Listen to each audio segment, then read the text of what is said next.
السلام عليكم كسو دوادا قصة رمضانك رسولكينا عليه الصلاة والسلام ayaa wuxuu yiri nin kamida ummadihii hore ayaa wuxuu socday meel saxara ah markaasuu wuxuu arkay daruur cirka isku soo aroortay daruurtii dhexdeeda ayuu wuxuu ka maqlay ruux hadlaya oo dhahaya hebel beertiisa hala waraabiyo ninkii aad ayuu ula yaabay arintan daruurtii ayaa dhaqaaqday kadib ninkii wuxuu daba galay halka ay daruurta u dhaqaaqday kadib daruurtii waxay ku da'day beer uu leeyahay ninkii la sheegay magaciisa ninkii ayaa wuxuu tagay meeshii beerta ku taalay wuxuuna arkay ninkii beerta lahaa oo biyaha kala leexinayo meelahan u qodayo markaasuu ku yiri ii sheeg magacaaga wuxuu ku yiri waxa la yiraahdaa hebel waaba magacii uu samada ka maqlay markaasuu ku yiri niihow maxaad ku muteysatay abaalmarintan ninkii beerta lahaa ayaa ku yiri beerta waan beeraa markii aan ka soo guro miraheedana waxaan u qeybiyaa 3 qaybood qayb waxaan siiyaa carruurteyda qaybna waxaan u qeybiyaa dadka masaakiinta iyo fuqarada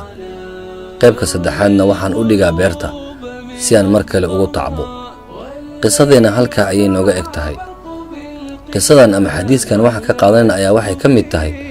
in aan badino waxbixinta waxyaabaha qeyrkana aan ka shaqeyno mar waliba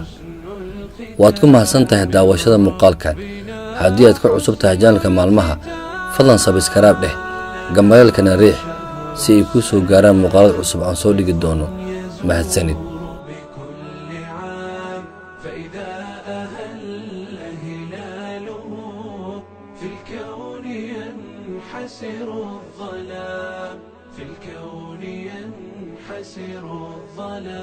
يا رب فاقبل صومنا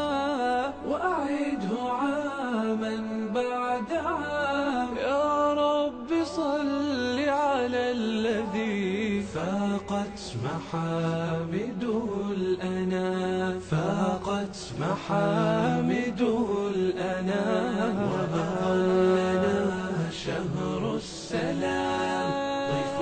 يزور بكل عام فإذا أهل هلاله في الكون ينحسر الظلام في الكون ينحسر الظلام